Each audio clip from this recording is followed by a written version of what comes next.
Whether it's Stone Cold Steve Austin chugging beer, donning leather, and throwing up middle fingers, Sting wearing Crow-style corpse paint, or the Ultimate Warrior shaking the ropes with that glorious head of hair, wrestling has always been in bed with heavy metal. Wrestlemania is this Sunday, but before this year's showcase of the Immortals, we're looking at the most metal wrestlers of all time, starting with one of this year's main eventers, Becky Lynch. Growing up, Becky was a big fan of Pantera, Korn, and Machine Head. During her teenage years, she gathered with friends at a place in Ireland called the Central Bank to discuss all things heavy metal. These days, her favorite band is Pearl Jam, but she still appreciates the metallic side of life with bands like Rage Against the Machine, Soundgarden, and Alice in Chains. She even throws up the devil horns and headbangs in the ring, so naturally we'll be cheering for the man at WrestleMania 35. Pro wrestling has a rich history of heavy metal for entrance music.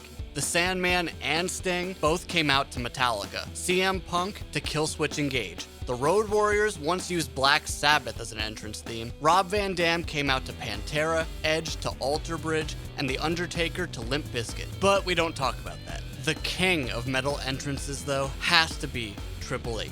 The Cerebral Assassin has had 3 separate Motorhead entrances throughout his career, and even sang background vocals on Motorhead's Hammer, a nice touch considering his signature weapon is the sledgehammer. The man with 3 H's has worn a Metallica shirt on The Tonight Show, spoke at Lemmy's funeral, and was a huge part in getting Code Orange, Kane Hill, and Lizzie Hale to perform on NXT TakeOver specials. When Baron Corbin wasn't being slapped by Corey Taylor, he was going to Ozfest every year. Obviously, heavy metal wasn't just a phase for Corbin. He still reps modern bands like Ghost, Gojira, Slipknot, and System of a Down.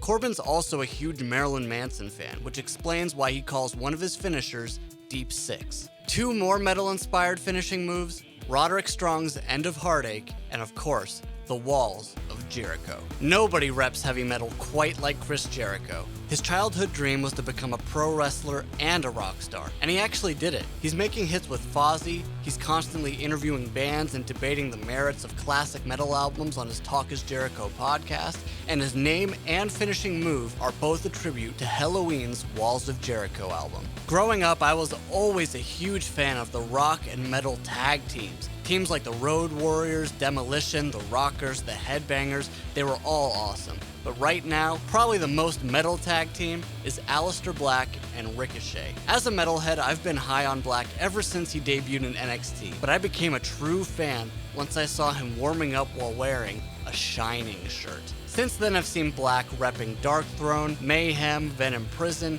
Converge, and plenty more bands. Code Orange even played him to the ring at NXT TakeOver Brooklyn, and you can see him in Ghost's Dance Macabre video. In an interview, Black said, "I am the black metal of professional wrestling. I'm the Iron Maidens, the Black Sabbaths. I'm all the music kids used to rebel against their parents." And his tagline, "Fade to Black." Fun fact, Fade to Black was also the name of a Ring of Honor pay-per-view featuring Seth Rollins, aka Tyler Black, on the poster. The 32-year-old Rollins is a massive metalcore fanatic, repping Misery Signals, August Burns Red, Unearth, The Devil Wears Prada, and most importantly, Parkway Drive. Rollins calls them the quintessential metalcore band of my era, and if you don't believe him, check out this footage of Rollins in a Parkway Drive pit. As for Rollins' WrestleMania opponent, Brock Lesnar, he's a lifelong Metallica, AC/DC, and hair metal fan. Dude's got a sword on his chest, a demon on his back with hooks digging into his traps, a blown-out skull on his right arm, and something on his left arm. Bugenhagen! Don't blame Dolph Ziggler for that hilariously misspelled Megadeth patch, okay? It was his designer's mistake. Ziggler is a hair metal fanatic, repping Motley Crue, Poison, Steel Panther, and plenty more. Can you guess who the biggest Tool fan is in the WWE?